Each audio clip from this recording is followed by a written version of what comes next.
Hi guys, I'm Adam Wilborn from WhatCulture. Very pleased to say I'm joined now on the phone by Impact Global Champion, Mr. Eli Drake. Sir, thank you so much for taking the time to chat to us.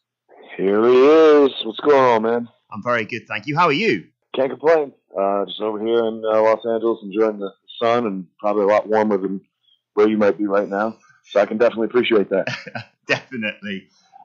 So we've got to talk about this match that is coming up on Thursday night at Genesis in the Six Sides of Steel. You versus Johnny Impact and Alberto El Patron.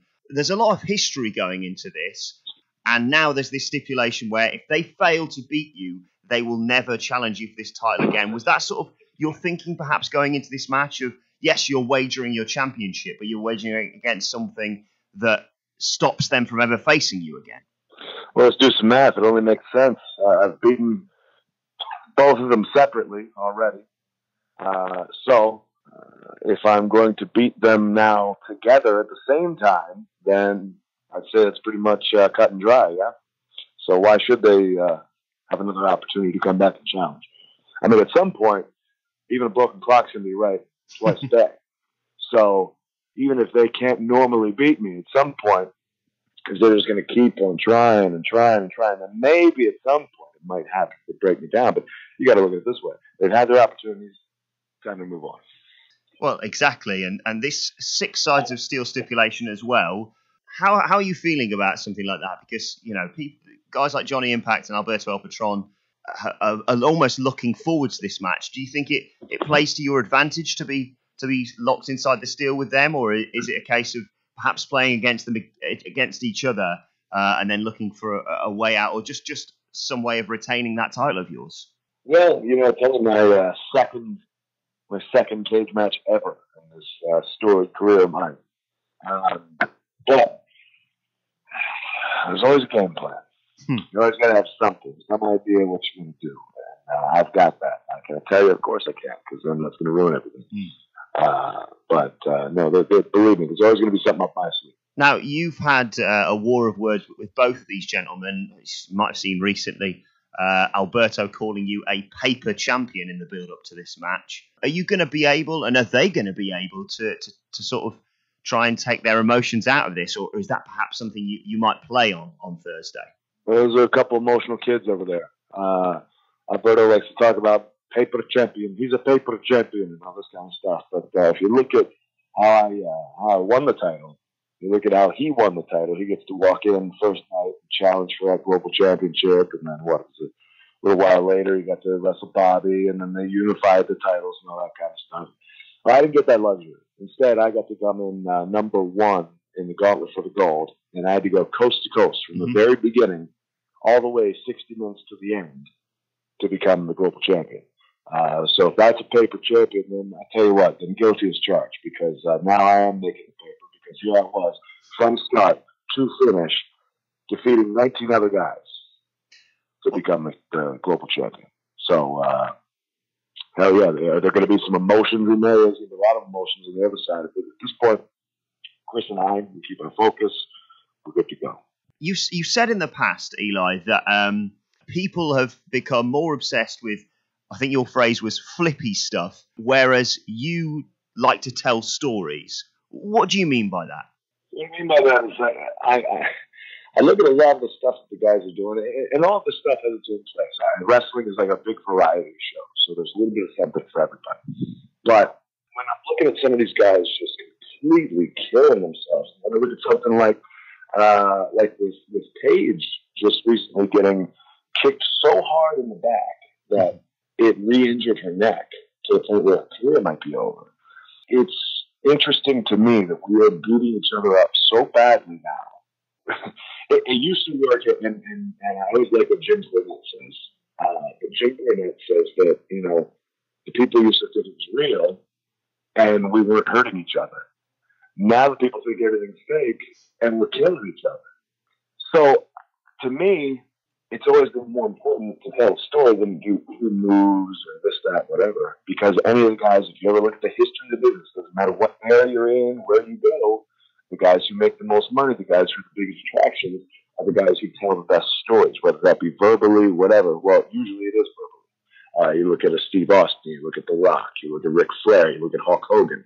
These are guys who had big personalities. They told amazing stories both in and outside of the ring. And so that was what people gravitated towards. The moves are cool. You can do, crazy, flashy moves and whatnot. And when you're doing 28 super kicks, but that stuff's not going to attract a casual audience. It's not going to attract a larger audience. And so that's the kind of thing that I'm talking about. It's just that my gear, my focus has always been be great with the microphone, be good in the ring. And as long as everything's crisp and telling a good story, people are going to come and see. And this isn't to say that you're obviously not talented in the ring. You're highly talented, as people will see, no doubt, on Thursday as well. But in terms of potentially just giving yourself a place to go in the match, do you think that's the case? Because sometimes you see wrestling matches and they start off literally at 100 miles an hour, and it's like, where can you and the crowd almost go from there? Would that be something you agree with? Well, it's not just that, but everybody's doing things that look like a choreographed dance spot. And that kind of takes, again, there's an audience for that, and people like to see that. But am I watching Cirque du Soleil, or am I watching a wrestling match? Like, I want to see, that's why I like guys like, again, Steve Austin, I like The Rock, I like Jake the Snake, because they weren't doing stuff that looked, they did snappy, hard-hitting stuff that was smart, but it didn't look like they were doing dance moves. It didn't look like they were working in complete synchronization with the other guy. The whole business has now started to cater to the very niche, uber, super wrestling fan, which I think that we should cater to them to a degree. Have your good wrestling. Have your mid-card. If you recall in the 90s, the mid-card was always like a Dean Malenko and whomever else, who were always great wrestlers, but they were not great personalities.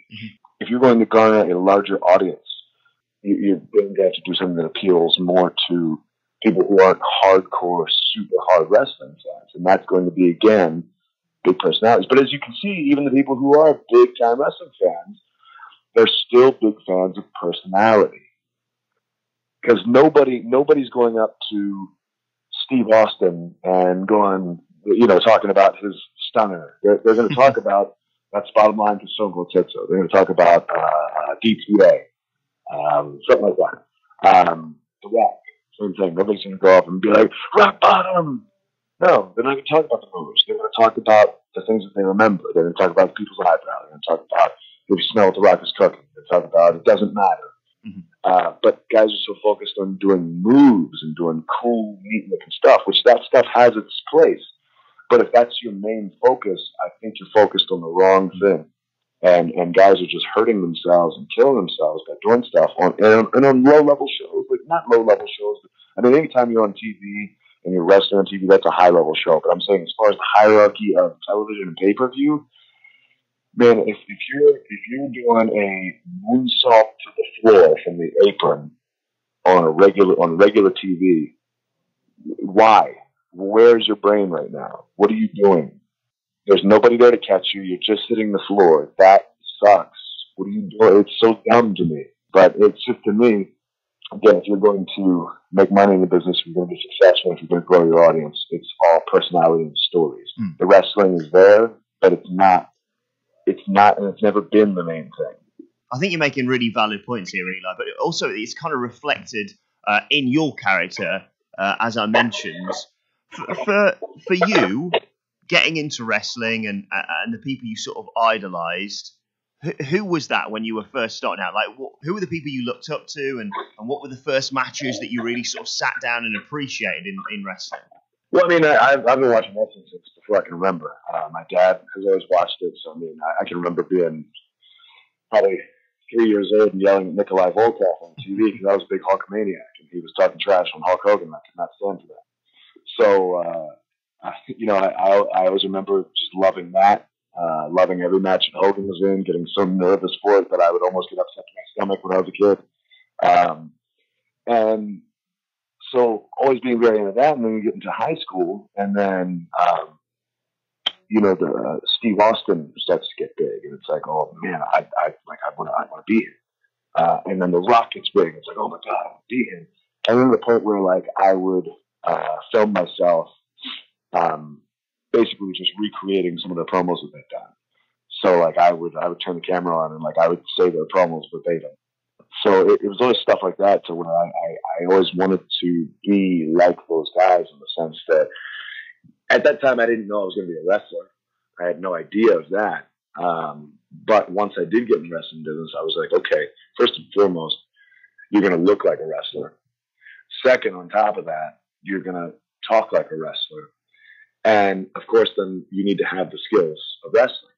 Would you say this character of yours, you mentioned they're sort of emulating your idols, but was it also a case of bringing in aspects of your personality into it as well? Like you come across as someone who, oh my God, yeah, whose mouth has got themselves into trouble a lot. So let's just say, yeah, I mean, there's more of that than anything. I mean, it's if you were ever to go out with me on a Friday or a Saturday, you're gonna get kind of that guy, just a slightly less of an asshole. But definitely super over the top, full of energy, all that kind of stuff. So very much it's me, but I do take little samples and little bits to where if you were to take a little bit from Steve Austin, a little bit from The Rock, a little bit from Ric Flair, a little bit from Jake Smith Roberts, and then a little bit from Negan from The Walking Dead, you've got yourself Eli Drake. That's a great character description. Eli, before we wrap up, just looking forward to the future, what are some of your goals, or perhaps some people that you'd love to face? At this point, like I said, it's just a matter of making myself a more widely recognized fixture within the industry itself. And as far as facing, man, the guys that I want to face the most aren't even in the game anymore. I mean, my dream matches are Steve Austin, The Rock, Hulk Hogan. Of course, I mean, going up against, one of the top dogs for a long time, John Cena, would be great. I never got to wrestle Lashley before he left. I always wanted to wrestle Lashley. Kurt Angle, I would have loved to have. I mean, we got to tangle a little bit in a 6-man match. Yeah.